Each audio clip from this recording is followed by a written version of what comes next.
السلام علیکم ورحمۃ اللہ وبرکاتہ۔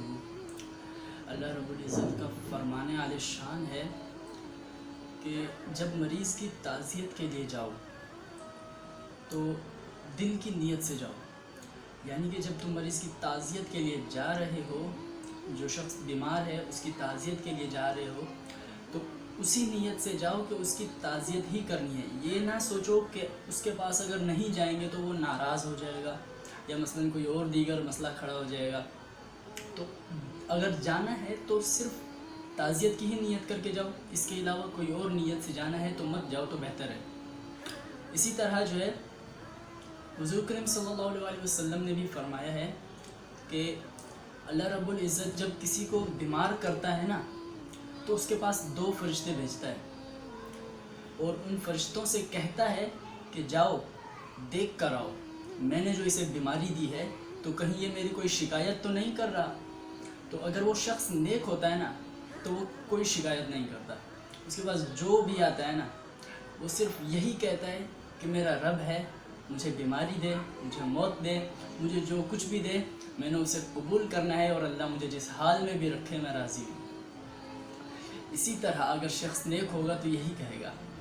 یعنی کہ اللہ پر توکل رکھنے والا جو ہوگا وہ یہی کہے گا۔ تو اب جو ہے فرشتے اس سے مل کر یعنی اس کی باتیں سن کر جو ہے وہ اللہ کی طرف جب جائیں گے تو اللہ کے سامنے جب وہ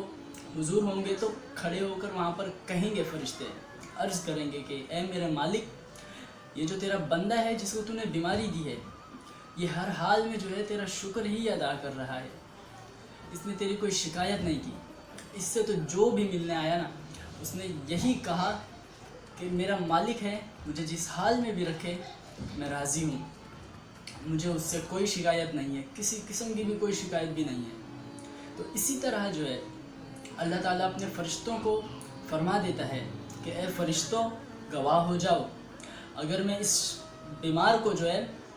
اسی بیماری میں شفا دے دوں گا تو اس کے پاس جو خون ہے اسے اس خون سے بہتر خون عطا کروں گا، اور اگر اس بیماری میں اسے شفا دوں گا تو اس کے پاس جو گوشت ہے اس گوشت سے بہتر گوشت اس کو عطا کروں گا، اور اگر میں نے اس کو اسی بیماری میں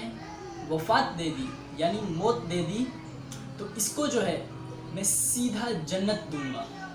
سبحان اللہ، کتنا بڑا مرتبہ ہے۔ اور کہا جاتا ہے کہ جب کوئی شخص جو ہے کسی بیمار کے پاس تعزیت کے لیے جائے تو اس بیمار کو جو ہے اپنے لیے دعا کرنے کے لیے کہے، یعنی کہ جو بیمار کے پاس جاتا ہے وہی دعا کرنے کے لیے کہتا ہے، کیونکہ جو بیمار ہوتا ہے